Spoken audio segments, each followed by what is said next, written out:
I always like to do is kind of get people to kind of know who you are and where you're from. So just tell us a little bit about kind of who you are, where you're from, what you stand for, and let's just start with that.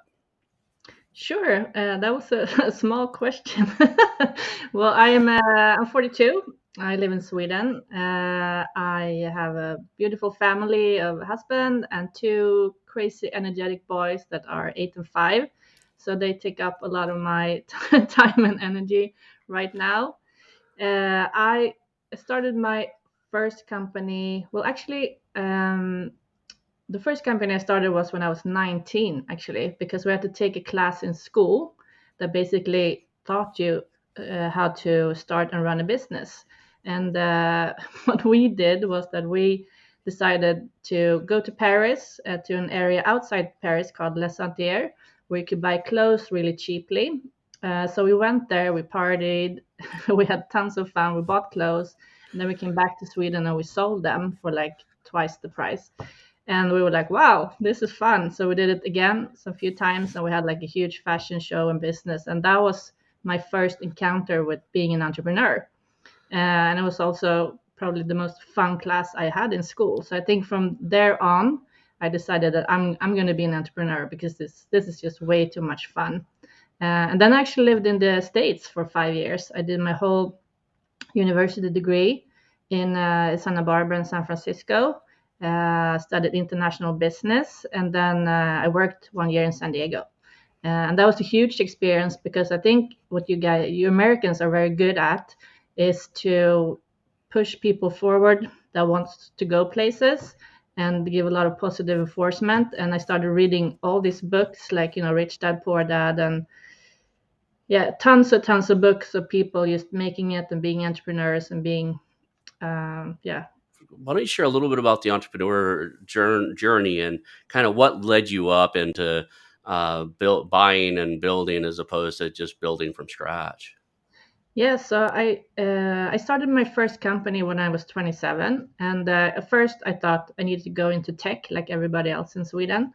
So my first idea was very advanced and hard to get going. I wrote like a 50-page business plan. I talked to investors. I had a lot of partners, and after about 6 months, I realized that this is it's not doable right now. I don't have the skills, I don't have the money, I don't have the knowledge, and it's too hard to get this going. It will take me years before I see a dime. So I actually found this book that changed the way I look at how you build your first business. And it's an American woman, Laura Langmeyer. You probably heard of her. And the book is called The Millionaire Maker's Guide in Creating a Cash Machine for Life. But for me, it's an advantage to have been on both sides. So I started thinking about, how to bridge this gap because the reality is that 80% of all businesses for sale, they don't get sold. And that's a shame for all the entrepreneurs that have been, you know, working like crazy and sacrificing a lot to build these nice businesses, but they don't understand how to build value. And from that, I kind of created this this my own kind of definition is I call it the POX formula because it's the 5 areas that create the most value in a business. And POX stands for profit, owner dependency, cash, size, and structure. So POX and formula.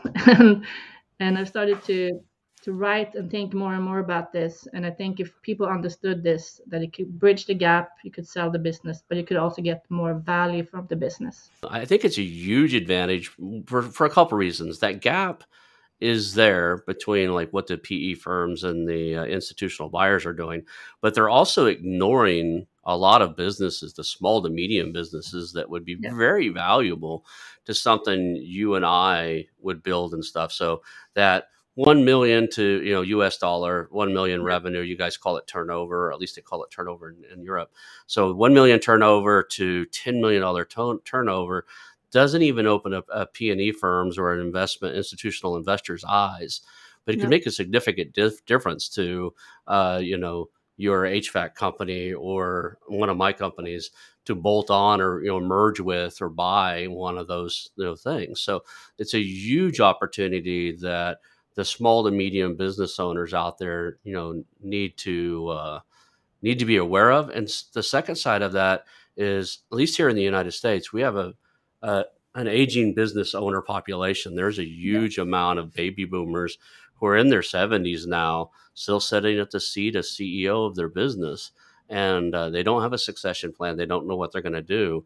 And if they don't work with other businesses, other small businesses, and work in this mergers and acquisition space, both you and I are in, there's a huge chance that not only do they go, the business go away, but the jobs that they created go away, the legacy they created goes away. Those employees are out scrounging for something else to do. So I think there's opportunities all over the place inside of this. It's kind of why I jumped from being a real estate investor to doing acquisitions and mergers. Is I see a huge unmet need, and that's a need to maintain jobs, maintain small medium businesses here in the United States, and I see that that's everywhere. So In the US, you also have, Barack Obama set up this program where you can borrow money to buy businesses for sale, because I think he saw how many businesses are for sale and they're not getting sold. So you can actually borrow money from the government with the government kind of backing it up to yeah, buy businesses. There's basically seven levers, I think it's called, of business growth and profitability. And if you just increase each of these levers by 10%, you will increase profit by 158%. So the first component are, of course, leads. How many leads are coming into your business? And the second component is conversion rate. How many of these leads are being converted into customers? The third lever or component is average transactions per year. So how many times do your customers buy from you per year? And the fourth one is, what is the value of each transaction that the customer buy, like the sales amount? Number five is gross profit margin, which is pretty much revenue minus cost of sales or cost of goods sold. Um, Number six is operational overhead as percentage of sales. And number seven is the lifetime value of your customer. So pretty much how much is a customer worth during the entire time that is buying from your company. So say that you take those seven areas or levers, and you increase them by 10%. So 10% more leads, 10% better conversion, 10% better profit margin. Then that would actually yield you 158% more profit. Brainstorming, sitting down and brainstorming, how can we increase this? How can we increase this? So increasing profit is not only about, revenue minus costs. It has a lot of other components. So that's the first thing I would focus on as an entrepreneur. So not just focus on growth, but actually focus on having a really profitable company. something. Now you've got a whole nother line of business you can sell to other people, but you Yeah. actually have one of your key suppliers, to boost your revenue and stuff. So I think that that's an opportunity too. That's also going to grow, your revenue and your profit, because Mhm. you have same customers you can sell more to. So it comes back to the seven levers of profitability. And it's fun. Like you can create your dream company and you just pick the parts and you buy them, put them together. And after that, you reach out to, you make a list of your dream companies that you want to buy. You reach out to the owner and say, hello, I want to buy your company. And you start talking. And then it's a matter of getting to the right terms. And then you do the diligence where it's kind of like when you buy a house too, that you check that everything is working and it's not as scary to let go. And on top of that, I think another thing that's really important is to start measuring everything.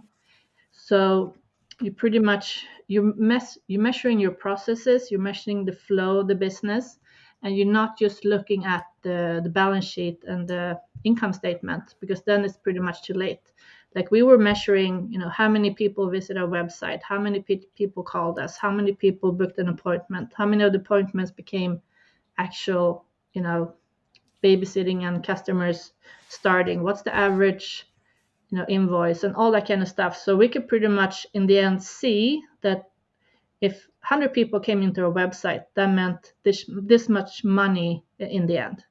And when you have that kind of measuring flow in the business, you also feel a lot more in control. And it's very easy for the CEO to run that kind of business because they're going to see, okay, all of a sudden, the people that book appointments, they don't become customers. There's something wrong with the quality here. Okay, then I focus on that. Or all of a sudden, we don't have any leads coming in. What's wrong? And then you focus on that. Um, so you can very quickly see if something is going in the wrong way before you actually see it in the money in the income statement at the end. And that also creates a lot of like calmness for me as the entrepreneur, because I know that I can get weekly reports how the business are doing. I can see all the KPIs, the key measuring points. So we're at 45 minutes. Let's talk a little bit about what you're looking for now and how people reach out and find you. Yeah. So I don't know if you're gonna post somewhere my LinkedIn profile and email and that kind of stuff, or if I should just say it here, like yeah, there. So I think the best way is just to reach out to me on LinkedIn. Right now, we are looking at HVAC companies in the UK for sure. We're looking at software companies in the UK as well because we're buying a software company there. We're buying another software company in Norway, so there we're also looking at software companies and information management system companies, I think they're called. For me personally, we're going to buy a gardening company here now, not only landscaping. They actually have like 45 machines that are plowing snow and like building whole gardens for like bigger building projects and that kind of stuff. So this is more B2B landscaping stuff. Like, Land prep, commercial landscaping then, right? yeah, They I do think, site yeah. prep and stuff. Okay. Yeah,